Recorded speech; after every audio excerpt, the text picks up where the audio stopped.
ومن سيئات أعمالنا من يهده الله فلا مضل له ومن يضلل فلا هادي له ونشهد أن لا إله إلا الله وحده لا شريك له ونشهد أن محمدا عبده ورسوله صلى الله تعالى عليه وعلى آله وأصحابه وبارك وسلم تسليما كثيرا كثيرا أما بعد فأعوذ بالله من الشيطان الرجيم بسم الله الرحمن الرحيم يا أيها الذين آمنوا ادخلوا في السلم كافة ولا تتبعوا خطوات الشيطان إنه لكم عدو مبين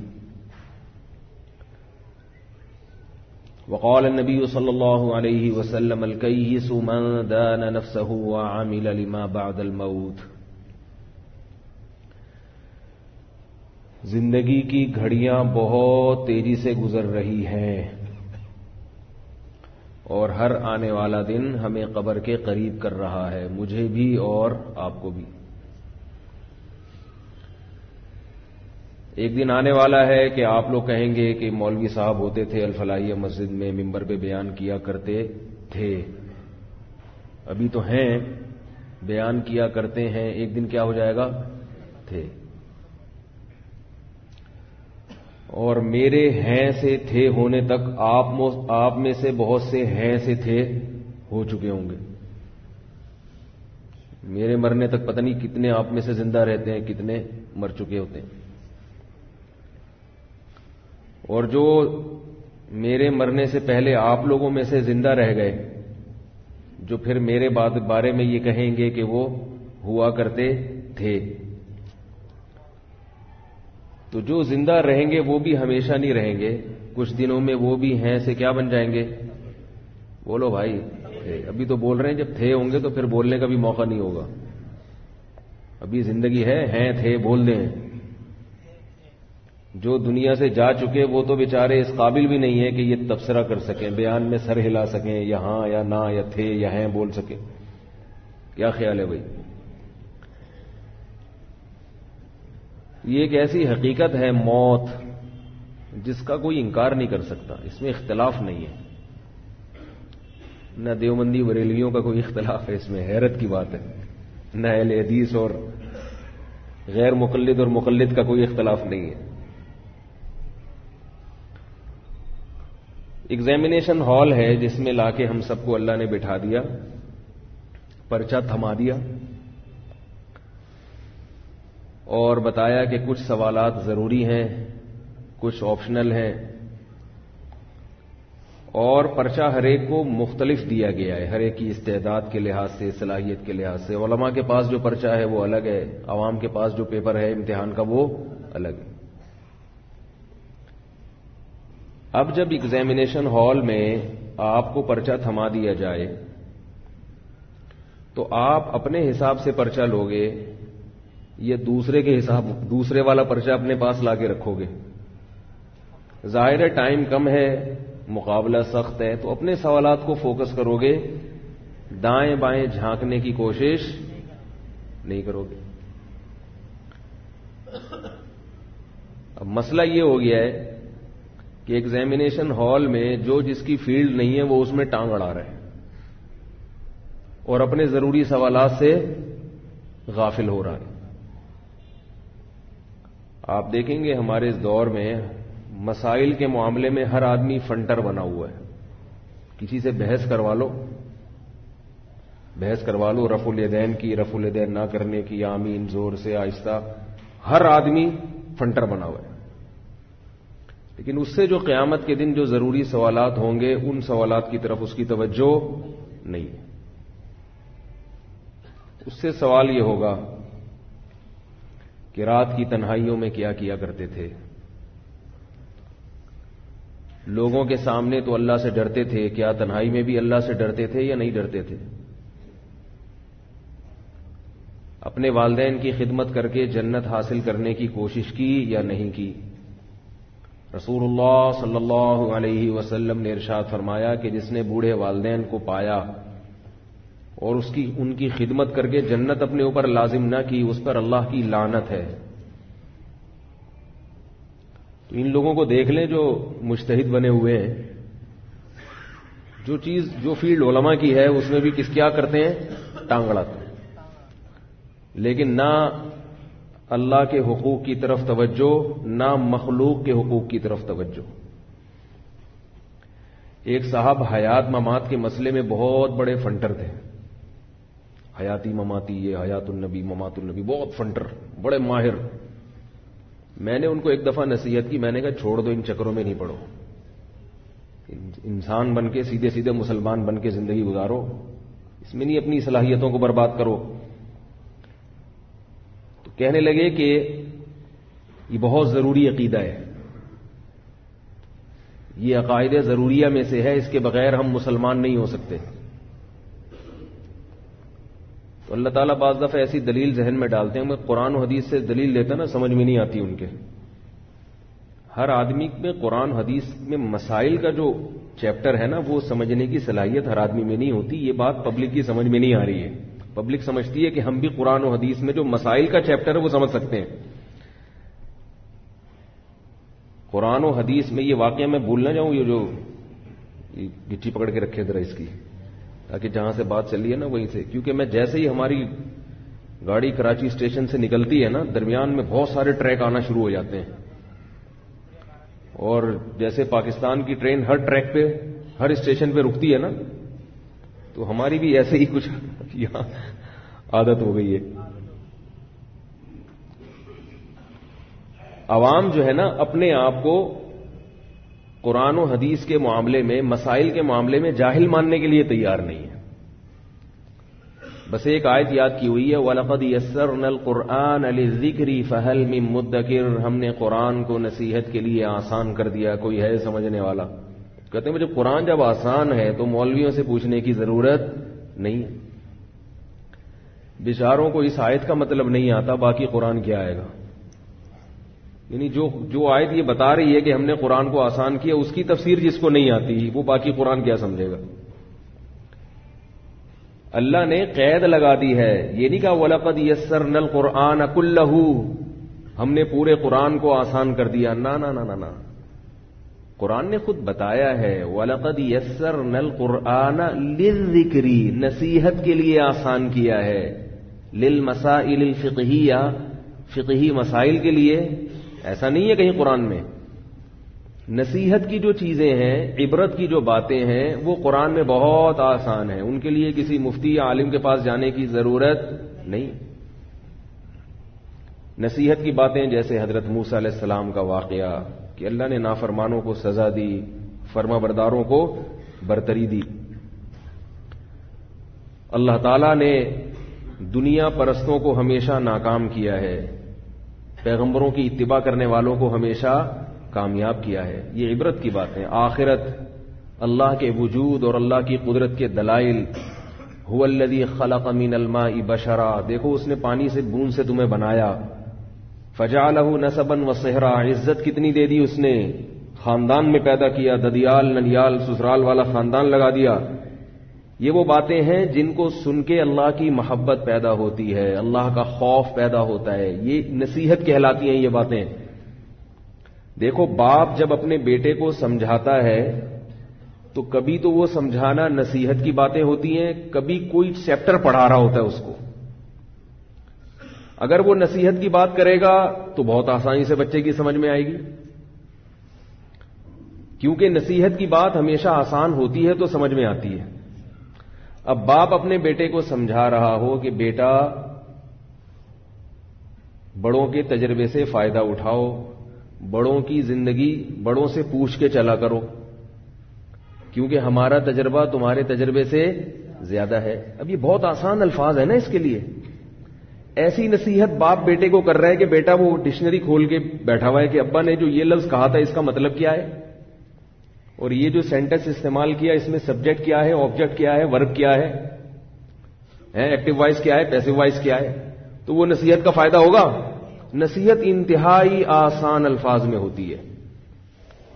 لیکن یہی باپ جب بیٹے کو، یہ وکیل ہے مثال کے طور پر ابا، یہ بیٹے کو لا اور قانون پڑھا رہا ہو، پھر یقیناً ڈکشنری کی کتابیں کھول کے، یہ ابا کہیں پروفیسر بھی ہیں، یونیورسٹی میں لیکچرار بھی ہیں، تو وہی لیکچر جو یونیورسٹی میں دیا ہے وہ اپنے بچے کو بھی دے رہے ہیں، اور اس میں لا سمجھا رہے ہیں، لا پڑھا رہے ہیں، اس کو قانون سمجھا رہے ہیں کہ دفعہ 144 کیا ہوتی ہے، دفعہ 145 کیا ہوتی ہے، آرٹیکل فلاں کا مطلب کیا ہے. تو اس میں وہ آسان نہیں ہوگا، اس کا ایک متن ہوگا، پھر اس کی تشریح ہوگی، پھر اس کی تشریح میں مختلف آراء بھی ہوں گی، رائے بھی ہوگی. بھئی یہ جو لا ہے، سپریم کورٹ نے اس لا کے تحت جو فیصلہ کیا تھا، اس فیصلے کی روشنی میں اس لا کا یہ مطلب ہے، اس قانون کا یہ مطلب ہے.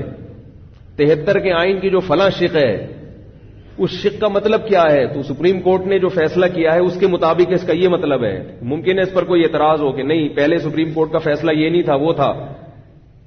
جہاں مسائل کی بات ہوگی، قانون کی بات ہوگی، لا کی بات ہوگی، اس کو ڈیفائن کرنا پڑے گا، اور ڈیفائن کرنے والے بھی اس کے اہل ہوں گے. ہر نتھو پتو کا کام نہیں ہوگا. یہ میرا موضوع نہیں ہے، میں اصل بات کی طرف ابھی آ رہا ہوں. ابھی تو گاڑی نکلی ہے، ٹھیک ہے نا، ابھی تو اسٹیشن ہم نے چھوڑا ہے. تو قرآن ہی میں اللہ کا ارشاد ہے. یہ یاد رکھو، جتنے لوگ آج کل جو علماء سے آپ کو دور کرتے ہیں، بزرگوں سے آپ کو دور کر رہے ہیں، لیبل قرآن و حدیث کا لگا رہے ہیں، یہ قرآن و حدیث نہیں جانتے. یہ اگر صحیح طرح سے قرآن و حدیث پڑھ لیتے تو یہ اس قسم کی باتیں نہ کرتے. قرآن ہی میں اللہ کا ارشاد ہے، وَأَنزَلْنَا إِلَيْكَ الذِّكْرَ لِتُبَيِّنَ لِلنَّاسِ مَا نُزِّلَ إِلَيْهِمْ. ہم نے اس نصیحت کو آپ پر نازل کیا تاکہ آپ لوگوں کے سامنے اس کو کھول کھول کے بیان کریں. اگر یہ خود واضح ہوتا تو نبی بیان کیوں کرتے؟ اس پر ایک اشکال ہوگا کہ یہاں بھی تو ذکر کا لفظ ہے، وَأَنزَلْنَا إِلَيْكَ الذِّكْرَ. یہاں ذکر کے بارے میں قرآن کہہ رہا ہے کہ نبی بیان کریں گے، اور وہاں قرآن کہہ رہا ہے ذکر کے لیے ہم نے قرآن کو آسان کر دیا.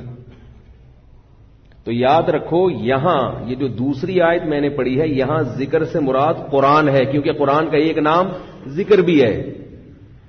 وہاں ذکر سے مراد قرآن نہیں ہے، کیونکہ قرآن کے نام کا الگ اللہ نے تذکرہ کیا ہے.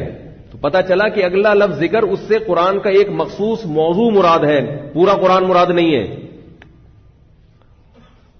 اب یہاں سے آپ لوگ کی جو سگنل ہے نا، انہوں نے کیچ کرنا ختم کر دیا. اگر پھر بھی اتنی سی بات کی سمجھ میں نہیں آتی تو پھر سوچ لو کہ جب ہمیں اتنی موٹی بات سمجھ میں نہیں آ رہی تو پورا قرآن، پوری حدیث مسائل کے باب میں کہاں سے سمجھ میں آئے گی. تو یہ بھی بہت بڑی جہالت ہے کہ ہر آدمی قرآن و حدیث سے مسائل سمجھ سکتا ہے. یہ غلط ہے. بہت بڑے تابعی امام لیث رحمہ اللہ فرماتے ہیں، الحدیث مغلۃ الا لأہلھا. حدیث سراسر گمراہی ہے سوائے ان لوگوں کے لیے جو اس کے سمجھنے کے اہل ہیں. فرمایا لولا اعان اللہ بمالک، اگر اللہ ہمیں امام مالک کے، وہ تابعی نہیں تھے، سوری امام لیث تبع تابعی نہیں، بھل خیر القرون میں آتے ہیں، بہت بڑے فقیہ مجتہد تھے، محدث تھے. فرماتے ہیں لولا اعاننا اللہ بمالک، اگر اللہ امام مالک کے ذریعے ہماری مدد نہ کرتا حدیث سمجھنے میں، ہم گمراہ ہو جاتے، تباہ ہو جاتے. تو یہ بات خود قرآن سے ثابت ہے کہ قرآن میں مسائل کا باب ہر ایک کی سمجھ میں نہیں آئے گا. اس کی ایک مثال دے کے میں اصل بات کی طرف آتا ہوں. وہ آپ نے پکڑی، میں تو بھول گیا وہ کیا تھا، گچی پکڑ کے رکھی ہوئی ہے نا آپ نے، جو واقعہ بتا رہا تھا. قرآن مجید میں آیت نازل ہوئی، کلوا واشربوا حتی یتبین لکم الخیط الابیض من الخیط الاسود. رمضان میں تم کھا سکتے ہو، کب تک؟ جب تک صبح سفید دھاگا سیاہ دھاگے سے ممتاز اور جدا نہ ہو جائے. صبح سفید دھاگا سیاہ دھاگے سے ممتاز اور جدا نہ ہو جائے. صحابی نے کیا کیا، رمضان میں رات کو اپنے تکیے پر ایک کالا دھاگا اور ایک سفید دھاگا رکھ کے سو گئے. اٹھ کے صبح دیکھ رہے ہیں کہ سفید، اتنی روشنی ہو جائے کہ سفید دھاگا کالے دھاگے سے ممتاز ہو جائے. تو نبی کے پاس آ کے پوچھا، آپ صلی اللہ علیہ وسلم نے فرمایا اس کا یہ مطلب نہیں ہے، یہاں دھاگے سے یہ والے دھاگے مراد نہیں ہیں. صبح صادق کی جو سفید پٹی ہے جو کالی روشنی سے ممتاز ہو جائے، کیونکہ وہ بھی مستطیل پھیلتی ہے، وہ بھی دھاگے کی طرح ایسے لمبی پھیلتی ہے وہ روشنی، وہ مراد ہے دھاگے سے. صحابی کو قرآن سمجھنے میں غلطی ہوئی کہ نہیں ہوئی؟ حالانکہ وہ عربی جانتے تھے. آج کل جتنے انجینئر پروفیسر بیٹھے ہوئے ہیں نا، ان لوگوں کو عربی بھی نہیں آتی، ترجمے دیکھ دیکھ کے باتیں کرتے ہیں. ایک صاحب مجھے کہنے لگے کہ یہ جو امام ابو حنیفہ نے حدیث کی مخالفت کی ہے کہ 3 رکعت وتر پڑھتے ہیں، حدیث میں تو 1 رکعت وتر کا ذکر ہے. میں نے کہا کون سی حدیث ہے جس میں 1 رکعت وتر کا ذکر ہے؟ انہوں نے کہا حدیث میں آتا ہے کہ یوتر بواحدۃ، کان نبی صلی اللہ علیہ وسلم یوتر بواحدۃ، 1 رکعت وتر پڑھا کرتے تھے. تو میں نے کہا یہ حدیث کا ترجمہ کون سی حدیث میں ہے؟ یہ جو آپ اس کا ترجمہ کر رہے ہو یہ کون سی حدیث میں یہ والا ترجمہ؟ تو انہوں نے کہا ترجمہ تو حدیث میں نہیں ہوگا نا، ترجمہ تو اردو میں ہوگا، تو اردو تو تھی نہیں. تو میں نے کہا جس آدمی نے اس حدیث کا ترجمہ کیا ہے آپ کو یہ پتا ہے کہ یہ ترجمہ اس کا بنتا ہے کہ نہیں بنتا؟ اس معاملے میں بھی تو آپ تقلید کر رہے ہو، جو انہوں نے لکھ دیا آپ نے مان لیا.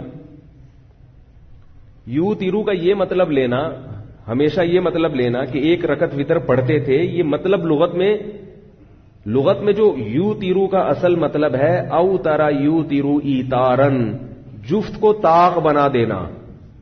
ایون جو عدد ہوتا ہے نا اس کو آڈ کہتے ہیں جو 2 پہ تقسیم نہ ہو سکے. میں بڑا کنفیوز رہتا تھا کہ ایون جو ہے وہ جفت کو کہتے ہیں یا طاق کو کہتے ہیں، یہ بھول جاتا تھا. تو میں نے پھر ایک ایسے جو الفاظ ہوتے ہیں نا جو مشابہ ہوتے ہیں ان کے لیے کچھ علامات رکھ لیا کریں. تو ایون میں 4 عدد ہیں، 4 حروف ہیں، ای وی ای این، اور آڈ میں کتنے ہیں؟ 3. اس کا مطلب یہ آڈ جو ہے نا وہ اعداد ہوں گے جو 2 پہ تقسیم نہیں ہوتے، اور ایون وہ ہوں گے جو 2 پہ تقسیم ہو جاتے ہیں. یہ بڑی ٹیکنیکل باتیں، اس طرح لفظ یاد رہتے ہیں. قرآن مجید میں 2 الفاظ استعمال ہوئے ہیں، سندس اور استبرق. سندس کہتے ہیں باریک ریشم کو، استبرق کہتے ہیں موٹے ریشم کو. ابھی ہم طلب علمی کے دور میں یاد کر کر کے تھک جاتے تھے، پھر بھول جاتے تھے کہ موٹا ریشم ان میں کون سا ہے اور باریک کون سا ہے. تو ہمارے استاذ نے کہا استبرق آف، یہ جو آ رہا ہے نا موٹا موٹا لفظ آ رہا ہے نا، کیا خیال ہے؟ استبرق، رق بولو گے قاف آ رہا ہے، قاف موٹا تازہ ہوتا ہے، قاف ویسے بھی گول ہوتا ہے. جو گول لوگ ہیں وہ دیکھنے میں قاف لگ رہے ہوتے ہیں. تو سندس میں ایسا نہیں ہے، سندس باریکی آ رہی. تو اس کے بعد ہمیشہ سے یاد ہو گیا کہ بھئی استبرق موٹا ریشم اور سندس باریک ریشم.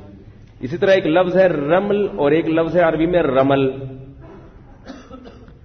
جب ہم عمرے پہ جاتے ہیں یا حج پہ جاتے ہیں تو پہلے 3 چکر میں سینہ اکڑا کے، مرد کے لیے سینہ اکڑا کے چلنا سنت ہے.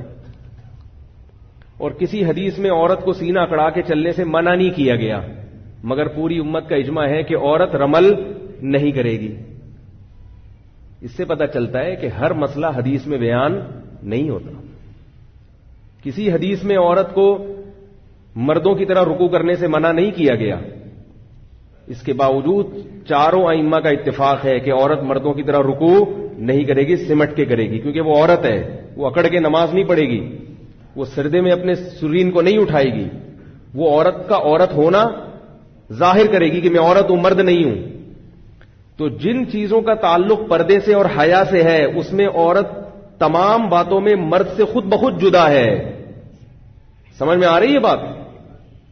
تبھی عورت زور سے لبیک نہیں کہے گی، حالانکہ کسی حدیث میں زور سے لبیک کہنے سے عورت کو منع نہیں کیا گیا.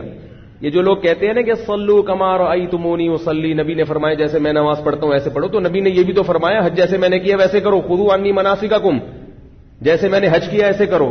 تو نبی نے تو صفا مروہ میں دوڑ لگائی ہے، تو ہم یہ حدیث عورتوں کو کیوں نہیں سناتے کہ نبی نے دوڑ لگائی ہے اور نبی نے فرمایا؟ حدیث کا مفہوم تو یہی ہوا نا کہ جیسے میں نے حج کیا ویسے ہی کرو. تو نبی نے تو دوڑ لگا کے کیا، تم آہستہ کیوں کر رہی ہو؟ تم بھی دوڑو. ظاہر ہے یہی کہا جائے گا کہ جن چیزوں کا حیا سے تعلق ہے اسلام اس میں عورت کو عورت دیکھنا چاہتا ہے، اس میں عورت کا عورت پنا جھلکنا چاہیے. یہ بھی میرا موضوع نہیں ہے، اس پر کہنے کے لیے اور بہت کچھ ہے، کیونکہ میں پھر وہ لوگوں کے سوالات شروع ہو جاتے ہیں کہ بھئی یہ والی بھی تو ہے، یہ بھی تو ہے، یہ بھی تو ہے.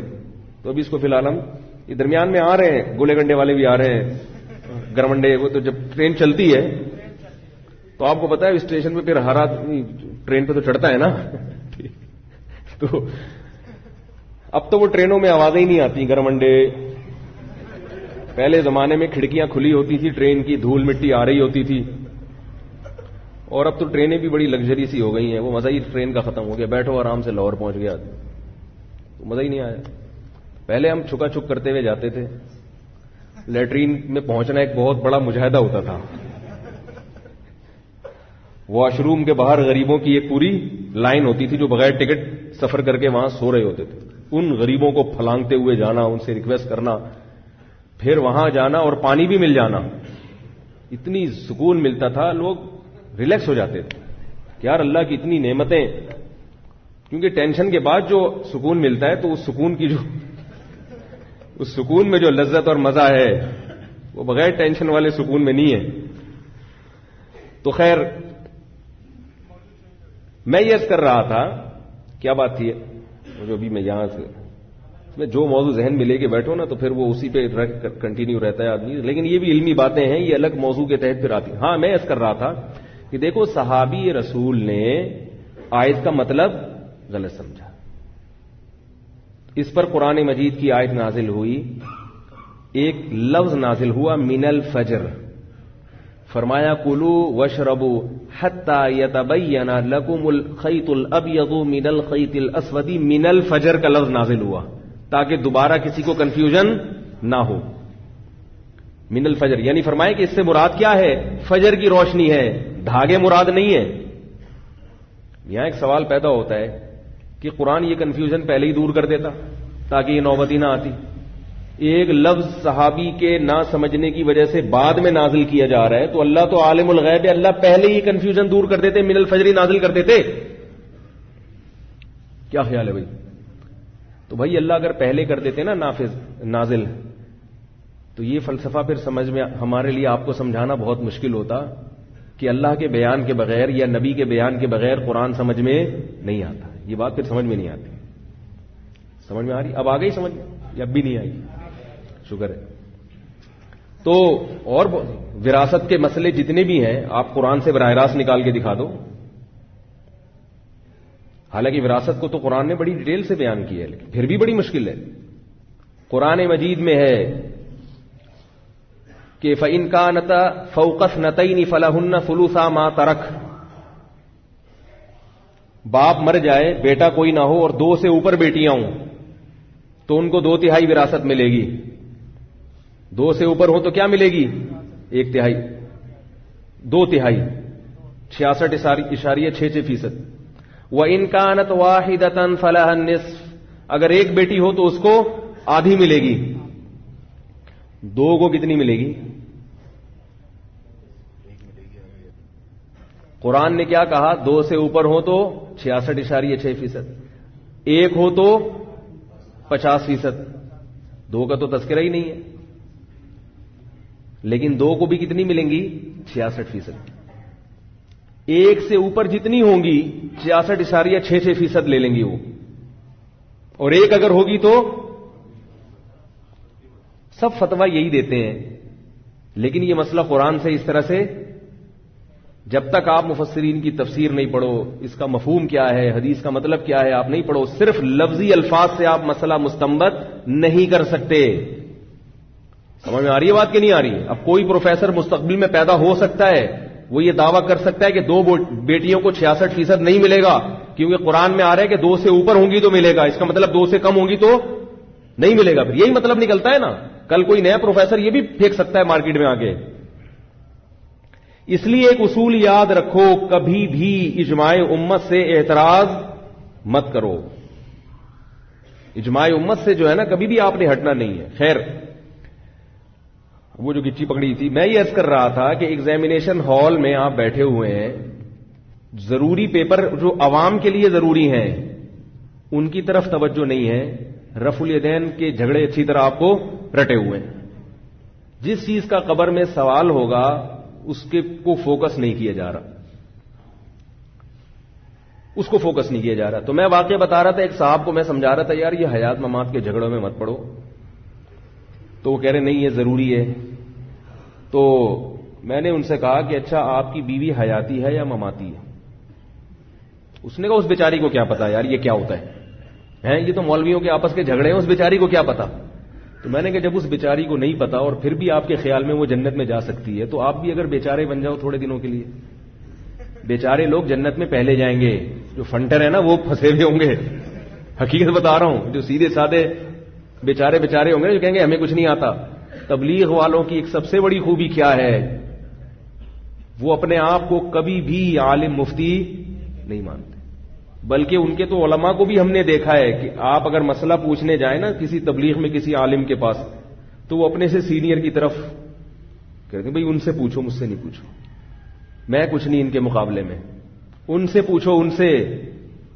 یہ ہم نے دیکھا ہے اور میں نے اپنے بزرگوں میں بھی دیکھا ہے. یہ ہمارے ہاں جامعۃ الرشید میں یا پہلے دارالافتاء والارشاد میں جب کوئی عامی شخص مسئلہ پوچھنے کے لیے آتا تھا تو اگر کوئی بڑے بیٹھے ہوئے ہیں تو جو چھوٹے عالم سے اگر پوچھ رہا ہے نا تو وہ غصے ہوتے تھے کہ جب یہ بیٹھے ہوئے ہیں تو مجھ سے کیوں پوچھ رہے ہو. ادب تمیز معاشرے میں ختم. اور اب کیا, اب جو چل رہا ہے نا معاشرے میں وہ کیا چل رہا ہے, ان سے کیوں پوچھ رہے ہو, میں ہوں قرآن و حدیث کے مطابق بتاؤں گا. میں بتاؤں گا کس کے مطابق, قرآن. باقی سارے پکوڑے بیچ رہے ہیں, میں بتاؤں گا. بلکہ سب سے پہلے تو ہم نو وارث شخص کو بتاتے کہ جو قرآن حدیث کے مطابق بتائے اس کو بتاؤ, اس سے پوچھو. لیول بہت اچھا ہے, مگر اس سے آپ بدگمان کر رہے ہیں کہ میں ہی صرف قرآن حدیث کے مطابق بتاؤں گا, باقی کیا کر رہے ہیں, پکوڑے بیچ رہے ہیں. وہ بے وقوف ہیں. تو فرقواریت اس سے پھیلتی ہے کہ آپ اپنے آپ کو دنیا کا سب سے بڑا فنٹر سمجھنا شروع کر دیں, اور پھر ایسے جاہلوں کا علماء جواب نہیں دیتے تو یہ اور چوڑے ہو جاتے ہیں. علماء اس لیے جواب نہیں دیتے کہ علماء ہمیشہ اپنے لیول کے آدمی سے بحث کرتے ہیں. دیکھو ایک بڑی دلچسپ بات آپ کو میں بتاؤں جس سے آپ کی سمجھ میں یہ بات آئے گی اچھی طرح. قرآن مجید میں اللہ تعالی کا ارشاد ہے وَلَوْ تَقَوَّلَ عَلَيْنَا بَعْضَ الْأَقَاوِيلِ لَأَخَذْنَا مِنْهُ بِالْيَمِينِ ثُمَّ لَقَطَعْنَا مِنْهُ الْوَتِينَ. فرمایا کہ اگر محمد صلی اللہ علیہ وسلم جھوٹے نبی ہوتے, بلکہ جھوٹا نبی ہونا تو دور کی بات, کوئی ایک بات بھی ہماری طرف غلط منسوب کر دیتے, کوئی ایک مسئلہ بھی جو ہمارا کال نہیں ہوتا, ہماری رائے, ہمارا حکم نہ ہوتا, لیکن اپنی طرف سے گڑ لیتے, پورا نبوت کا جھوٹا دعویٰ تو دور کی بات, ایک کال بھی اگر گڑ لیتے لَأَخَذْنَا مِنْهُ بِالْيَمِينِ, ہم ان کو دائیں ہاتھ سے پکڑتے, ثُمَّ لَقَطَعْنَا مِنْهُ الْوَتِينَ, اور ان کی شہرک کاٹ ڈالتے, پنپنے نہیں دیتے ہم ان کو. تو مرزائی جو ہے نا, جو غلام احمد قادیانی کے مریدین ہیں, جو اس کے جھوٹی نبوت پہ ایمان لانے والے, وہ اس آیت کو پیش کرتے ہیں مرزا غلام احمد کی نبوت کے حق میں. توجہ ہے آپ حضرات کی. وہ کہتے ہیں کہ دیکھو اگر کوئی بھی شخص اللہ کی طرف جھوٹ باندھے تو قرآن میں اللہ کہہ رہا ہے اس کا دائیں ہاتھ پکڑ کے میں اس کی شہرت کاٹ دوں گا. یہ کنایا ہے کہ میں اس کو پنپنے نہیں دوں گا, اس کو میں ذلیل کر دوں گا, اس کو میں قتل کر دوں گا, اس کو میں, یعنی کچھ بھی سزا ایسی عبرتناک مل جائے گی اس کو کہ لوگوں کے سامنے اس کا جھوٹا ہونا واضح ہو جائے گا. تو کہتے ہیں مرزا کو تو نہیں ملی. مرزا نے تو اگر ہم یعنی جھوٹا نبی تھا تو ایک جھوٹ نہیں, پھر تو اس کی ہر بات اللہ پہ جھوٹ ہوگی نا. تو اتنے کروڑوں جھوٹ اس نے بولے, پھر بھی جناب دیکھو اس کے خلفاء لندن میں کیسی حکومتیں چل رہی ہیں ان کی, اور 100 سال ہو گئے قادیانی دنیا میں پھیلتے چلے جا رہے ہیں. سوال سمجھ میں آئے گا تو جواب انشاءاللہ سمجھ میں آئے گا. اس کا جواب کیا ہے؟ اس کا جواب یہ ہے کہ یہ ہر شخص کے بارے میں نہیں ہے. یہ جو قرآن نے دھمکی دی ہے اس شخصیت کے بارے میں ایک دھمکی دی ہے کہ جس کا کردار اتنا اچھا رہا ہو کہ لوگ اس کی بات پر یقین کرتے ہوں. وہ اگر کہے کہ احد پہاڑ کے, وہ اگر کہے کہ اس پہاڑ کے پیچھے سے لشکر آ رہا ہے حملہ کرنے کے لیے, تو لوگ آمنا و صدقنا کہیں, جس کا کردار ایسا ہو. ایسا شخص جب اللہ پہ جھوٹ باندھے گا تو اس جھوٹ کے سچا ہونے کا لوگوں کو گمان ہوگا کہ یہ شخص جھوٹ نہیں بول سکتا. تو ایسے شخص کو جو اللہ کی طرف غلط نسبت کرے جس سے لوگوں کو کنفیوز ہونے کا خطرہ ہو, اللہ ایسے شخص کو پنپنے نہیں دیں گے, کیونکہ پھر اللہ پر الزام ہے. کوئی بھی بھنگی چمار اٹھ کے اگر اللہ پہ جھوٹا بہتان باندھ دے تو اللہ اس کو دنیا میں سزا نہیں دیتے, کیونکہ تو بھنگی چمار تم اس پر ایمان کیوں لے کر آ رہے ہو, اس کی حیثیت تو دیکھو پہلے. مثال کے بغیر بات سمجھ میں آئے گی نہیں آپ لوگوں کو. یا تو پولیس کے ذریعے آتی ہے یا مثال کے ذریعے آتی ہے. مثال دیتا ہوں اس کی میں ایک. دیکھو ایک سفیر ہے یہاں پہ, 3 پیس سوٹ اور ٹائی میں, لگژری گاڑی ہے اس کے پاس, پیچھے پولیس کی موبائل ہے سیکیورٹی کے لیے, اور وہ جو بھی سفیروں کا حلیہ ہوتا ہے, جو بھی سفیروں کا کردار ہوتا ہے, ظاہری علامات ہوتی ہیں, وہ ساری اس میں آپ کو نظر آ رہی ہیں. اور انگلش بھی فرفر بول رہا ہے, شکل سے بھی برطانیہ کا UK کا لگ رہا ہے, کہیں سے بھی اس میں چھانگا مانگا کی, چیچا وطنی, شکر پڑیاں کی وہ اسمیل کہہ لیں یا خوشبو کہہ لیں نہیں آ رہی. آئی بات سنیں, بندہ ہمیں یہاں لگ جاتا ہے نا فوراً, یہ بندہ یہاں کا, اور آپ دنیا میں کہیں بھی جائیں پاکستانی شکل سے پکڑا جاتا ہے, یہ اپنا ہی ہے. اور عجیب سی محبت ہوتی ہے, صحیح بتا رہا ہوں آپ کو. کہیں بھی جاؤ نا تو فوراً پتہ چل جاتا ہے, چاہے وہ جبہ پہن لے, رومال پہن لے عربوں والا, لیکن پتہ چل جاتا ہے کہ یہ پاکستانی. اور بڑی اچھی خوشی سی محسوس ہوتی ہے کہ یار اپنائیت محسوس ہوتی ہے. آدمی کہتا ہے یہ صحیح ہے, ٹھیک ہے.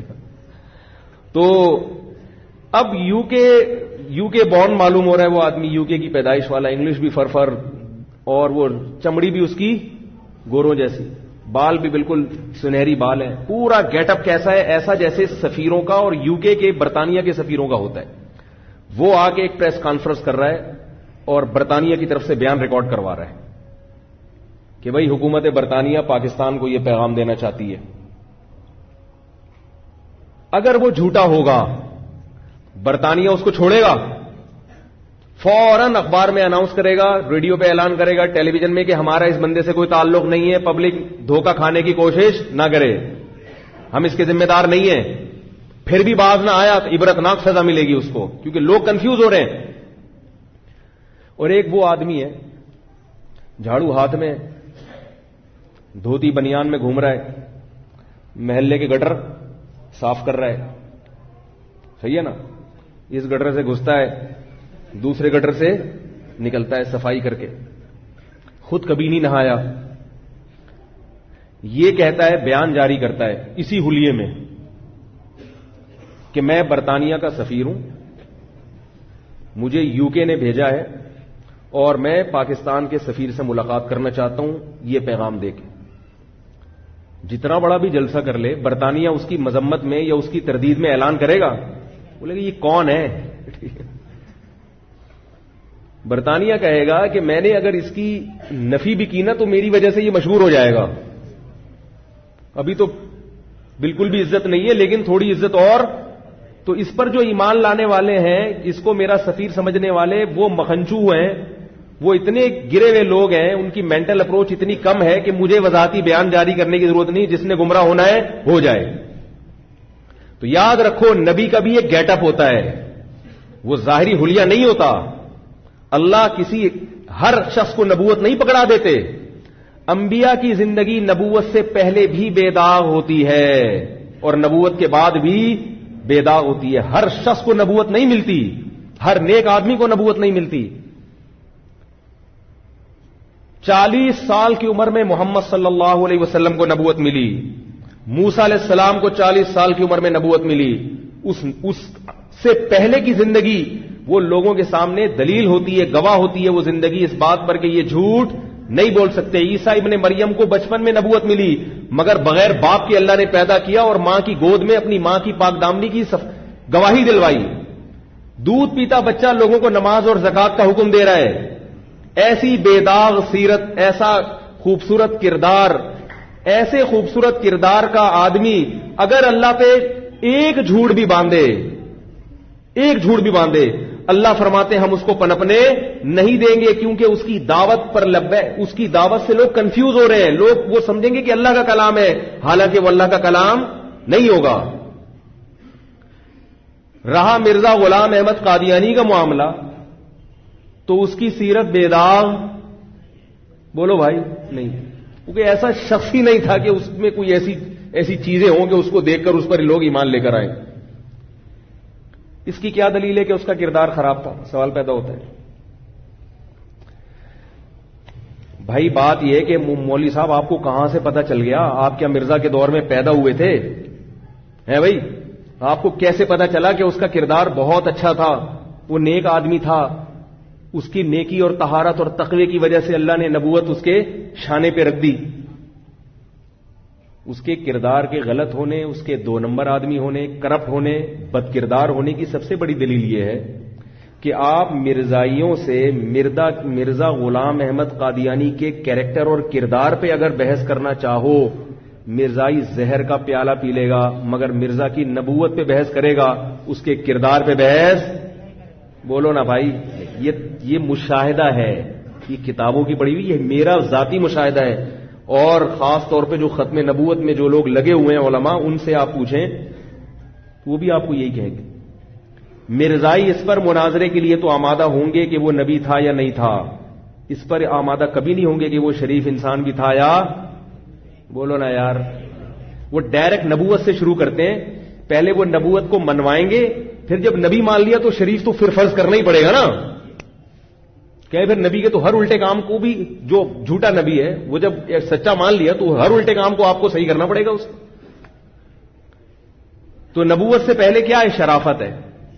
جو شرافت کے بجائے شر اور آفت کا مجموعہ ہو، اس کو اللہ کیسے نبوت دے سکتے ہیں؟ اور اگر کوئی اس کی نبوت پر ایمان لاتا ہے، کوئی اس کی باتوں میں یقین کرتا ہے، تو اللہ کہتے ہیں کر لے، ہم نے کوئی گارنٹی لی اس کی، اس کا کردار دیکھو. میں آج جتنے مرزائی دنیا میں ہیں، قادیانی ہیں، ان کو چیلنج کرتا ہوں کہ کسی بھی بزرگ، کسی بھی عالم کے پاس جو تھوڑا بہت بھی ختم نبوت کے ٹاپک پر شد بدھ رکھتے ہیں، مرزا کے کردار پر مناظرہ کرنے کے لیے تیار ہو جاؤ. قادیانی زہر کا پیالہ پی لے گا مگر اس پہ تیار بولو بھائی نہیں ہوگا. تو یاد رکھو، جیسے جو شخص اللہ پہ جھوٹ باندھے، ان میں سے ہر شخص اس قابل نہیں ہوتا کہ اللہ اس سے برات کا اعلان کرے، کیونکہ وہ اس کی ایسی حیثیت ہی نہیں ہے. ایسے ہی علماء میں جو بھی انٹرنیٹ پر مفتی بن کے لوگوں کو مسئلے بتانا شروع کر دے، تو ہر مفتی بھی، ہر ایسا شخص بھی اس قابل نہیں ہوتا کہ علماء اپنے اوقات کا حصہ اس جاہل پہ خرچ کرنا شروع کر دیں. تھوڑا بہت تڑکا علماء لگاتے رہتے ہیں، تھوڑا بہت، تاکہ پتہ لگے کہ بھئی یہ صرف ہمارے دعوے نہیں ہیں، ان دعووں کے پیچھے دلائل بھی ہیں. مگر ان کا علماء کا موضوع یہ نہیں ہوتا، عام طور پر وہ اس لیے نہیں ہوتا. ابھی ہم رو رہے تھے غامدی صاحب کو، ایک نئی فلم آئی ہے شیخ محمد صاحب، ان کو دیکھ کے غامدی صاحب سے محبت ہوتی ہے آدمی کو، حقیقت ہے. وہ بالکل ہی عجیب سی چیز آئی ہے. تو ایسی فلمیں آتی رہیں گی اور ساری قرآن و حدیث کے نام پہ آئیں گی. تو آنے دو. مولانا طارق جمیل صاحب اللہ ان کی عمر میں برکت دے، میں نے ان کا کلپ دیکھا، وہ لطیفہ سنا رہے تھے، کہہ رہے ایک جگہ میں نے نکاح پڑھایا، انہوں نے پڑھایا یا مجھے پورا واقعہ یاد نہیں. تو وہ لوگوں کی عادت ہوتی ہے نا، جو جس کام میں لگا ہے وہ وہی الفاظ اس کے ذہن میں ہوتے ہیں. تو ایک منشی تھے، وہ ٹرک لگتے تھے نا لائن میں، ایک ٹرک آیا ہے، وہ لوڈ ہوا سامان چلا گیا، تو دوسرے کے بارے میں پوچھتے ہیں کہ کیا ہوا، کہ آڑ دے. تو ان کی زبان پہ چڑھا ہوا تھا آڑ دے. تو قاضی صاحب نے اس سے پوچھا نکاح کے وقت کہ تمہیں اتنے مہر میں یہ عورت قبول ہے؟ اس نے کہا آڑ دے. کیا کہا؟ آڑ دے، آنے دو. تو بہرحال پھر بھی تھوڑا سا علماء اس پر بات کرتے رہتے ہیں، ٹچ دیتے رہتے ہیں اپنے بیانات میں، تاکہ لوگ یہ نہ سمجھیں کہ یہ دلائل کی دنیا میں بالکل کورے ہیں. تو میں یہ عرض کر رہا تھا میرے بھائی کہ جن سوالات کی تیاری ضروری ہے، عوام کی توجہ ان سوالات کی تیاری کی طرف نہیں ہے. اور ان علماء سے عوام محبت بھی نہیں کرتی. عوام کو بھی مزہ آتا ہے چسکے لینے میں. جب تک ایک دوسرے پہ مولوی حضرات کیچڑ نہ اچھالیں، طنز نہ کریں، مناظرے بازی، چیلنج بازی ہو، اس کو پچھاڑ دیا، اس نے اس کو پچھاڑ دیا، اس کے بغیر مزہ نہیں آتا. تو ہم سب کو، مجھے بھی اور آپ کو بھی اپنی قبر کی فکر کرنی چاہیے. سب سے پہلے سوال ہوگا توحید کے بارے میں، اور توحید کا وہ مفہوم جو قرآن نے بیان کیے. ایک اپنی گڑھی ہوئی توحیدیں بھی آج کل مارکیٹ میں چل رہی ہیں. بزرگوں کو اپنی زندگی سے نکال دینا، اس کو لوگ سمجھتے ہیں توحید. میں صرف اللہ کو مانتا ہوں، کسی بزرگ کو نہیں مانتا. میں نے کہا اپنی بیوی کو کیوں مانتا ہے تو ہے بھائی؟ اپنے باپ کو کیوں مانتا ہے؟ بعض لوگ بزرگوں سے محبت کا اظہار ان کے ہاتھ چومنے کو بھی شرک سمجھتے ہیں. اللہ کے بندوں، کسی سے عقیدت محبت میں ہاتھ چوم لینا شرک کا اس سے کیا تعلق ہے؟ میں مانتا ہوں کہ زیادہ نہیں، یہ چوما چاٹی جو اس طرح کی بزرگوں کی ہوتی ہے، اس سے نقصان ہوتا ہے. اول تو کوئی بزرگ ہوتا بھی نہیں ہے, لوگ خام خواہ میں عقیدت میں ہاتھ پاؤں چومنا شروع کر دیتے ہیں. اس کے اعتدال ہر چیز میں اچھا ہے, لیکن اگر کوئی فرط محبت میں اپنے کسی بزرگ کے کبھی ہاتھ چوم لے, اس میں کوئی خرابی نہیں ہے, اس کا شرک سے کوئی تعلق نہیں ہے. عربوں میں رواج ہے نا, جب بھی ملتے ہیں ایک دوسرے کا ماتھا چومتے ہیں, یہ شرک ہو گیا. یہ جیسے ماتھا چومنے سے مشرک نہیں بن جاتا, ایسے ہاتھ چومنے سے بھی مشرک نہیں بن جاتا, اس کو بھی شرک ہے. یہ بعض لوگ تعویذ کو شرک کہہ دیتے ہیں. ایک صاحب مجھے کہنے لگے تعویذ شرک ہے. میں نے کہا تعویذ میں یا اللہ مدد لکھ کے گلے میں لٹکا دیا, یہ شرک کہاں سے ہو گیا اللہ کے بندو؟ تو کہنے لگے یہ شرک کا ذریعہ ہے. میں نے کہا جس چیز کا ذریعہ ہوتی ہے وہ چیز نہیں ہوتی. حیدرآباد جانے کا ذریعہ سڑک ہے نا, کراچی سے جب حیدرآباد جائیں تو کس ذریعے سے جائیں گے؟ سڑک سے. تو کیا سڑک حیدرآباد ہے؟ تو جب کسی چیز کو شرک کا ذریعہ کہہ دیا تو یہ آپ نے کہہ دیا کہ وہ شرک بہرحال نہیں ہے. ہاں ذریعے پر بات ہو سکتی ہے, ذریعے پر بات ہو سکتی ہے. تبھی میں بھی تعویذ گنڈوں کا قائل نہیں ہوں, جائز سمجھتا ہوں, مگر میں سمجھتا ہوں اس زمانے میں اس سے اجتناب ضروری ہے, کیونکہ لوگوں کے عقائد خراب ہے. عامل لوگ تعویذ گنڈوں کے نام پہ الو بناتے ہیں اور یہ چیزیں انسان کو وہمی بناتے ہیں, بالآخر شرک تک لے کے جاتی ہیں یہ چیزیں. اس لیے الحمدللہ میں اپنے بچوں کے گلے میں کبھی تعویذ نہیں لٹکاتا. لیکن اگر کسی عالم نے جائز تعویذ لٹکایا ہوا ہے, اس پہ قرآن کی آیت ہے, تو میں اس کو مشرک نہیں کہتا. البتہ اللہ کا بڑا فضل ہے, ہمارے باپ دادا میں یہ رواج ہی نہیں تھا تعویذ. ہمارے ابا نے کبھی نہیں رکھا تعویذ. بعض لوگ مزاج کے توحیدی ہوتے ہیں اور بعض مزاج کے بدعتی ہوتے ہیں. سمجھ میں آ رہی ہے بات؟ بعض لوگوں کو ان چیزوں سے طبی طور پر گھن آتی ہے. ہماری دادی اللہ تعالیٰ ان کی مغفرت فرمائے, حضرت مولانا عبد الرحیم رائے پوری رحمۃ اللہ علیہ سے بیعت تھی. وہ کبھی یہ تیجے اور 40ویں کا کھانا نہیں کھاتی تھی, حالانکہ ان کو نہیں پتا تھا کہ یہ بدعت ہے. وہ تو بیچاری گاؤں دیہات میں پلی, بیعت ہوئی, وہ تو صرف ان سے اصلاحی تعلق تھا, مسائل وسائل ان کو زیادہ معلوم نہیں تھے.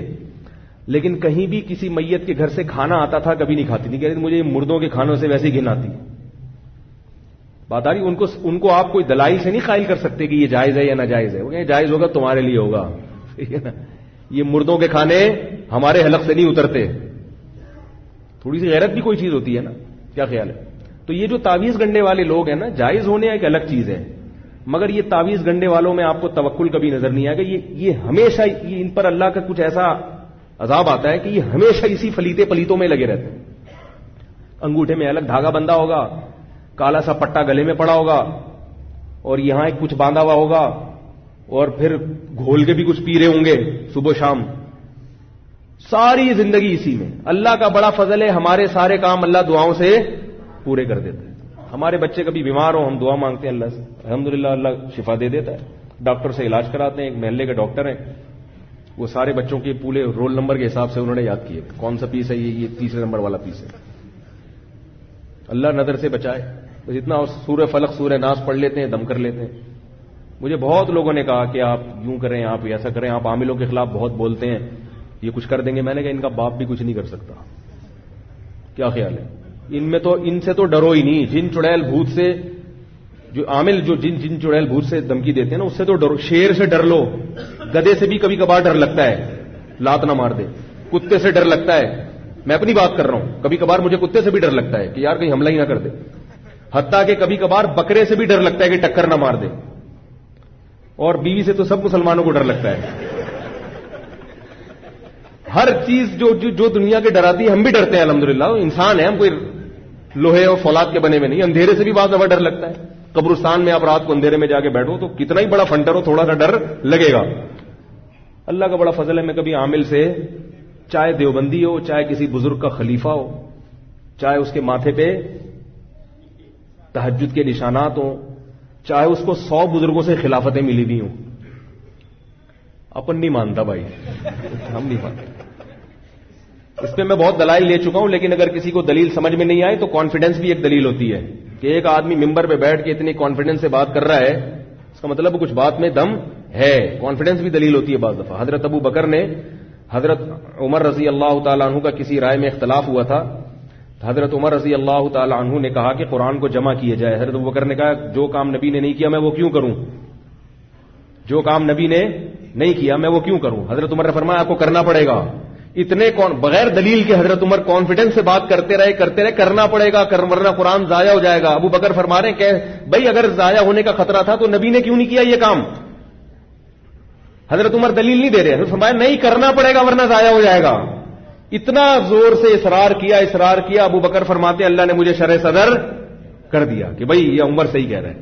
بعض دفعہ دلیل نہیں ہوتی، بندے کا کانفیڈنس کام کر جاتا ہے. میرے پاس تو دلیل بھی ہے کہیں، ہے نہ سمجھے. کانفیڈنس کی بڑی ویلیو ہے. آپ کو پتا ہے کہ ایک چوہے نے جو ہے نا ہاتھی کو پرپوز کیا، ہتھنی کو. چوہا ہے اور ہاتھی کی جو ماتا ہے ہتھنی، اس کو پرپوز کیا. تو ہتھنی نے بولا تو اپنی اوقات دیکھ، تو اپنی اوقات دیکھ کمبخت، اپنا خاندان دیکھ، اپنا قد دیکھ، نہ تیرا نیچ خاندان کے گھٹیا آدمی، تجھے شرم نہیں آئی؟ میرے لیے نکاح کا پیغام بھیج رہا ہے، تو شرم نہیں آئی؟ تو چوہا کہتے ہیں ان سب چیزوں کو چھوڑ، کانفیڈنس دیکھ میرا. ان سب چیزوں کو، یہ خیر لطیفہ ہے، اس کو لطیفہ ہی سمجھے آپ. کہہ رہے ان سب چیزوں کو چھوڑ، ایک خوبی ہے میرے اندر، وہ کیا ہے؟ کانفیڈنس. تو ہم تو بھائی ایسے اللہ کا شکر ہے کوئی ایسے برے خاندان کے بھی نہیں ہیں، ہمارے پاس تو دلائل بھی ہیں. تو دلائل کے ساتھ جب کانفیڈنس بھی ہو تو بعد میں اور جان پڑ جاتی ہے. تو اس لیے عاملوں سے قطعاً متاثر ہونے کی ضرورت نہیں ہے. اور مجھے یہ نہ بتایا کرے وہ اتنے بڑے بزرگ ہیں ان کے پاس تو حضرت مولانا فلاں دامت برکاتہم جاتے ہیں. مجھے یہ بھی کہتے ہیں حضرت آپ کے استاذ فلاں کے پاس جاتے ہیں. میں نہیں مانتا. میں اپنے استاذوں کو مانتا ہوں، مگر وہ جن کے پاس علاج کے لیے جا رہے ہیں خدا کی قسم نہیں مانتا ان کو. اب آپ مجھے اس میں جذباتی سمجھیں یا بیوقوف سمجھیں یا متشدد سمجھیں، جو مرضی سمجھیں. اگر آپ کو عبرت نہیں ہوتی تو جائیں، آپ پھر علاج کرائیں. زندگی اگر آپ کی تباہ نہ ہوئی اور تعویذ گنڈوں پلیتوں میں ساری زندگی نہ گزری تو میرا نام بدل دینا آپ. جو ایک دفعہ ان پلیتوں کے پاس چلا گیا نا، روحانی ٹوٹکوں اور فضول لوگوں کے پاس، پوری زندگی کے لیے برباد ہو جاتا ہے. جن چڑیل بھوت کا علاج گھر میں کر لو، آیت الکرسی، سورہ فلق، سورہ ناس پھونک لگا کے، یا کسی مسجد کے امام صاحب کے پاس، بزرگ کے پاس، جو بھی ہیں جو یہ کام کرتے نہیں ہیں ان کے پاس لے جاؤ. بولو حضرت آپ نیک آدمی ہیں، آپ کی پھونک میں اللہ نے دم رکھا ہوگا، تو اس سے پھونک لگوا لو. یہ ٹھیک ہے، اتنا میں مانتا ہوں. سمجھ رہے ہو؟ تو عجیب نظر اتار رہے ہیں، وہ تسبیح کو یوں ٹک ٹک ٹک کر کے نظر اتار رہا ہے. تجھے یہ کیسے پتا چلا کہ کسی میں نظر لگی ہے؟ اور ہر ایک پر 99% لوگوں پہ نظر لگ رہی ہے. میں مانتا ہوں کہ نظر لگتی ہے، برحق ہے، مگر اتنی زیادہ لگ رہی ہے کہ 99% لوگ نظر کی وجہ سے کھانس رہے ہیں. بھائی سردیاں ہیں تو کھانسی تو ہوگی نا. ایک خاتون کا لائیں ایک اپنے چھوٹے بچے کو لے کے، یہ بیمار ہے اور یہ ٹھیک نہیں ہو رہا، فلانے پلیتے اور پتہ نہیں کیا، اور مفتی صاحب آپ دم کریں. میں نے کہا دم تو ہم کر دیتے ہیں، وہ تو سنت عمل ہے، لیکن یہ بچہ بیمار کیوں ہے؟ ان سے میں نے پوچھا یہ ماں کی فیڈ پی رہا ہے کہ نہیں پی رہا؟ انہوں نے کہا نہیں، ڈبے پہ چل رہا ہے یہ. میں نے کہا جتنے پلیتے لگا لو یہ بچہ صحت مند نہیں ہو سکتا. اللہ نے ڈبے نہیں پیدا کیے، بچے کے پیدا ہوتے ہی کیا مارکیٹ میں ایک دم ڈبے آ جاتے ہیں؟ بھائی اگر بچے کے لیے ڈبے کا دودھ اچھا ہوتا جو ڈاکٹر لکھ کے دے رہا ہے، تو جیسے ہی بچہ پیدا ہوتا آسمان سے آپ کے گھروں میں 2-3 ڈبے اترتے اللہ کی طرف سے. جیسے ہی بچہ پیدا ہوتا ہے فوراً ماں کی چھاتیوں میں دودھ پیدا ہوتا ہے، اس لیے کہ اللہ جانتا ہے اس کی کیا چیز اس کے لیے کیا ضروری ہے. تو ماں کا دودھ ضروری تھا تو اللہ نے وہ پیدا کر دیا. ڈبہ ضروری نہیں تھا تو اللہ نے نہ ڈبہ پیدا کیا نہ ڈبے کے اندر دودھ پیدا کیا. یہ ڈاکٹروں کی تقریریں ہمارے سامنے، یہ فالتو قسم کی تقریریں. ڈاکٹروں کو میں مانتا ہوں، ہم بھی بیمار ہوتے ہیں ڈاکٹر کے پاس ہی جاتے ہیں، لیکن ایک تو ہر ڈاکٹر کی ہر فیلڈ میں ریسرچ نہیں ہوتی. دوسرا فطرت سے جو ڈاکٹر آپ کو لڑوا رہا ہے نا، اس کی بات کبھی نہ مانو. ایک زمانے تھا ڈاکٹروں نے ڈبے کے دودھ کے فضائل پر زمین اور آسمان کے انبار لگا دیے تھے، بعد میں تجربے سے ثابت ہوا کہ غلط ہے یہ. بھائی جو اللہ کی تخلیق ہے اس کا کوئی آلٹرنیٹ نہیں ہو سکتا. جس خدا نے پیدا کیا وہ ماں کی چھاتیوں میں دودھ پیدا کر رہا ہے. آپ کہہ رہے ہو نہیں یہ والا زیادہ اچھا ہے، اس کا مطلب وہ جو آسمان پہ خدا بیٹھا ہوا ہے وہ غلط کر رہا ہے، آپ کو زیادہ پتا ہے. تو مائیں آج کل بچوں کو دودھ نہیں پلاتی، پھر وہ دم درود تعویذ گنڈے اور پتہ نہیں کیا کیا. وہ کہنے لگی بچہ دودھ پیتا ہی نہیں. میں نے کہا اس کا کچھ علاج کراؤ، ڈاکٹر سے جا کے پوچھو کیوں نہیں پی رہا، ماں کا دودھ کیوں نہیں پی رہا. تو ماں کا دودھ کڑوا ہو جاتا ہے بعض دفعہ. جب عورت کا مزاج کڑوا ہو نا، اس کی کڑواہٹ دودھ میں بھی آتی ہے. حقیقت ہے یہ. ماں کے دودھ کو اللہ نے عجیب چیز بنایا ہے، ایسا لنک اللہ نے رکھا ہے. دیکھو بچہ روتا ہے، بھوک لگتی ہے تو ماں کی چھاتیوں میں دودھ خود بخود بڑھ جاتا ہے. بچہ جتنا وزنی ہوتا ہے نا، جتنے پاؤنڈ کا ہوگا اسی حساب سے ماں کی چھاتیوں میں دودھ پیدا ہوتا ہے. ڈبے کو یہ پتا ہے کہ کتنا پیدا ہونا ہے، کتنا نہیں ہونا. اور بچے میں جس وٹامن کی کمی ہوتی ہے ماں کے دودھ میں وہ چیز بڑھ جاتی ہے. تو اللہ ہے بھائی، اللہ پہلے اللہ ہے، باقی چیزیں بعد میں. تو جلدی سے بات کو نمٹاؤں میں. کہاں بات چل رہی تھی؟ ہے نہیں، یہ جو یہاں ڈبے پر بات آئی ایگزام سے بعد جو بات آگے چل رہی تھی. ہاں، میں یہ کر رہا تھا کہ قبر میں جو سوال ہوگا وہ سب سے پہلے کیا ہوگا؟ توحید کا. اللہ کو مانتے ہو، اور توحید حقیقی توحید، وہ نہیں کہ جو بھی توحید کے نام پہ پھر قواریت پھیلا دے. تو میں یہ کر رہا تھا یہ تعویذ گنڈوں کے چکر میں اللہ کے بندو نہ پڑا کرو. اللہ سے دعائیں مانگو، دعائیں مانگنا سیکھو. جب کوئی پریشانی ہو، مشکل ہو، تو اس کے اسباب بھی دیکھو کہ کیوں پریشانی ہو رہی ہے، اس کے اسباب دور کرو. ہماری اپنی حماقتیں ہیں جن کی ہمیں سزا مل رہی ہوتی. اب آپ بیمار رہ رہے ہیں تو آپ کی جب صبح شام پراٹھے کھاؤ گے تو بیمار تو ہوگے. بیمار نہیں ہو رہے تو سمجھ لو کہ کسی نے کچھ کیا ہوا ہے کہ اتنے پراٹھے کھا گئے بھی بیمار نہیں ہو رہا میں. حقیقت ہے نا. جس قسم کی خوراکیں ہیں، ایکسرسائز بالکل بھی نہیں ہے، پھر کہہ رہے ہیں یار پتہ نہیں گھر میں پریشانیاں ہی چلی آ رہی ہیں. احتیاط بالکل بھی نہیں ہے کسی چیز میں، بالکل بھی محتاط نہیں ہے. احتیاط والا پہلو تو اختیار کرتے ہی نہیں ہے. نکاح میں صرف خوبصورتی دیکھی جاتی ہے عورت کی، اخلاق خاندان دیکھا ہی نہیں جاتا. پھر بھی جب چترول لگاتی ہے بچے بھی باغی ہو جاتے ہیں، کہہ رہے ہیں یار میرا تو سارا گھر کا سیٹ اپ ہی خراب چل رہا ہے. تو ظاہر ہے جب آپ نے جو چیز دیکھی تھی ناک نقش وہ مل گئے آپ کو، اخلاق تو دیکھے ہی نہیں آپ نے. خوبصورتی جو ہے نا یہ تھوڑی دیر کی ہوتی ہے، اور عورت کے اخلاق یہ گھر کو جنت بناتے ہیں. اس لیے نبی نے فرمایا، یہ نہیں نبی نے کہا کہ خوبصورت عورت سے نکاح نہیں کرو، فرمایا نہیں، ترجیح کس کو دو؟ خوش اخلاق اور دیندار کو. اگر وہ خوبصورت بھی ہے تو بہت اچھی بات ہے، خوبصورت نہیں ہے آپ کے پاس دو آپشن ہے، ایک اخلاق اچھے ہیں اور ایک کی صرف حسن و جمال ہے. تو آپ صلی اللہ علیہ وسلم نے کیا فرمایا؟ کس کو ترجیح دو؟ کیونکہ آگے پوری نسل ہے بھائی، بچے پیدا ہوں گے، کل آپ گھر کے سربراہ بنو گے، وہ تو سارے بچوں کو باغی بنا دے گی آپ کا. تو اسباب کامیابی کے اختیار کرنا اور پھر اس کے ساتھ کیا کرنا؟ دعا کرنا. یہ اللہ کو پسند ہے. اور پھر وہ استخارہ کا تو میں کرتا رہتا ہوں حساب، ابھی میں نہیں چھیڑوں گا استخارے کو. تو میں یہ کر رہا تھا کہ جو ضروری سوالات ہیں قبر میں، جن سوالات کا جواب دینا ہے، آج پبلک ان سوالات کی تیاری، وہ جو ہماری ذات سے متعلق سوال ہوں گے. ہم سے یہ سوال نہیں ہوگا کہ یزید کیسا آدمی تھا، فاسق تھا یا اچھا تھا. ہاں، ہم سے اہل بیت کی محبت کا سوال ہوگا کہ رسول اللہ صلی اللہ علیہ وسلم کے جو خاندان کے لوگ ہیں ان سے محبت تھی یا نہیں تھی. یہ تو ضروری چیز ہے، جس سے انسان کو محبت ہوتی ہے اس کے اہل و عیال سے بھی محبت. تو حضرت حسین سے ہم کیا کرتے ہیں؟ محبت کرتے ہیں. حضرت حسن سے بھی. باقی یزید ہماری زندگی سے اس کا کوئی تعلق نہیں ہے، اس کے بارے میں خاموش رہو، کیا ضرورت ہے. اسی طرح اور بہت ساری چیزیں جو فالتو والتو لوگوں نے بنا کے پورے اس پہ فرقے کھڑے ہو چکے ہیں ان چیزوں پہ. تو پھر سوال ہوگا دوسرا، حقوق اللہ میں. حقوق اللہ میں سب سے پہلے کس چیز کا سوال ہوگا بھائی؟ نماز. یہ نہیں ہوگا کہ اس طرح پڑھی تھی کہ اس طرح پڑھی تھی. اگر نماز میں یہ سوال ہوتا نا قیامت کے دن کہ رفع الیدین کیوں نہیں کیا، تو عبداللہ بن مسعود کی نماز قبول نہیں ہوگی، کیونکہ وہ رفع الیدین نہیں کرتے تھے.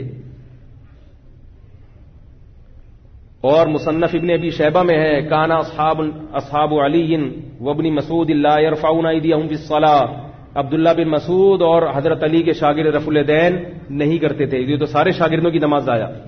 اور اگر قیامت کے دن یہ سوال ہو گیا کہ رفع الیدین کیوں کیا ہے بھائی، تو پھر عبداللہ بن عمر کی نماز ضائع ہو جائے گی، وہ تو کرتے تھے. انس ابن مالک کی نماز بولو نا بھائی ضائع ہو جائے گی. عبداللہ بن عباس کی نماز. اس سے کیا پتہ چلتا ہے کہ اگر یہ ضروری سوال ہوتا تو صحابہ اس مسئلے میں اختلاف بولتے کیوں نہیں یار؟ لازمی اختلاف کرتے، اور بڑی پھڈے بازیاں ہوتی ہیں صحابہ میں. نہیں، پہلے اس مسئلے کو حل کرو، رفع الیدین کرنا ہے کہ نہیں کرنا، اس کے بعد امت آگے چلے گی. جہاد بعد میں ہوگا، پہلے یہ حل کرو. انہوں نے کہا یہ بھی ٹھیک ہے، جیسا اختلاف چل رہا ہے چلنے دو، آگے چلو، چھوڑ دو اس کو یہیں پہ. نماز کے بارے میں سوال ہوگا کہ پڑھی کے جو اجماع سے نماز ثابت ہے جتنی حیت، اس پہ تو سب متفق ہیں نا. اللہ کا بڑا فضل ہے کہ امت میں اتنے اختلافات کے باوجود بنیادی چیزوں میں سب الحمدللہ اہل حق لوگوں کی بات کر رہا ہوں، وہ بنیادی چیزوں میں الحمدللہ سب متفق ہیں اہل حق علماء. نمازیں کتنی ہیں؟ 5 ہیں. تو حقوق العباد میں سب سے پہلے کس کا سوال ہوگا؟ نماز کا، جماعت سے نماز. اور حقوق العباد میں سب سے پہلے، بولو بھائی، نہیں پتہ ہی کوئی نہیں، والدین کے بارے میں. کیونکہ حقوق العباد کی ابتدا کہاں سے ہوتی ہے؟ والدین سے. ان کے ساتھ کیسا سلوک؟ پورے محلے کو خوش رکھا ہوا ہے، ابا اماں کیا ہیں؟ ناراض ہیں.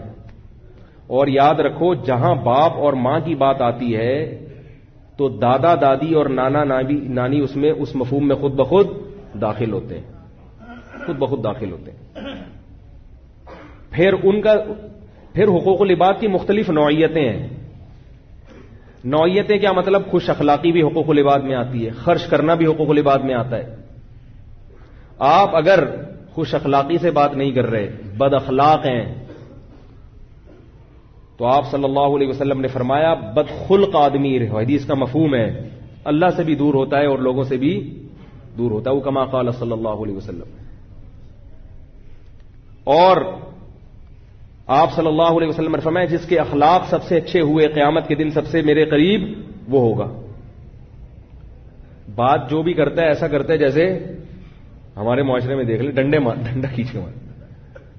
کل مجھے کسی مولوی صاحب کا کلپ بھیجا، وہ پتہ نہیں علماء پہ بڑا طنز کر رہے تھے کہ یہ علماء ایسے، مولوی ایسے. میں نے کہا ان کو پہلے بات کرنے کی سلیقہ اور تمیز کہیں سے سکھاؤ.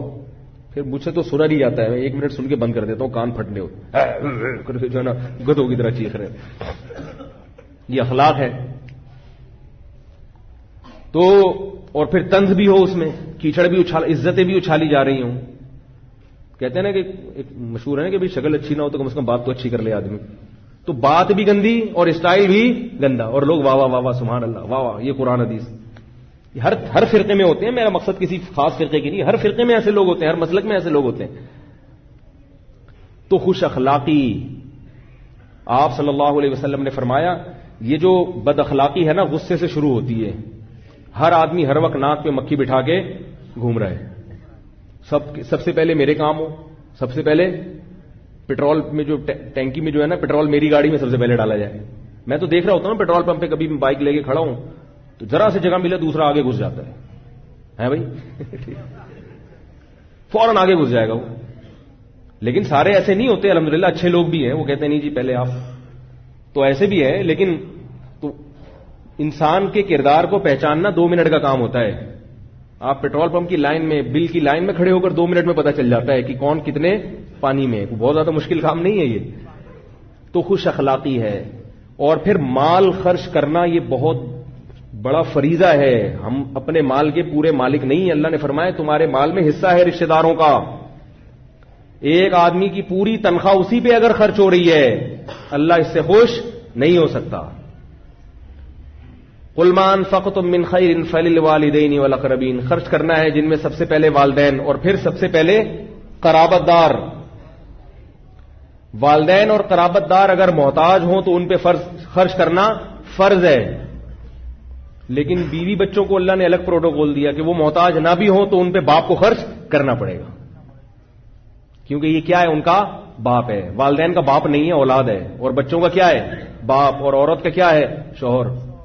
اس لیے عورتوں کو کہتا ہوں اپنے میاؤں کی قدر کرو. اللہ نے اتنا اس کی ذمہ داری لگا دی ہے.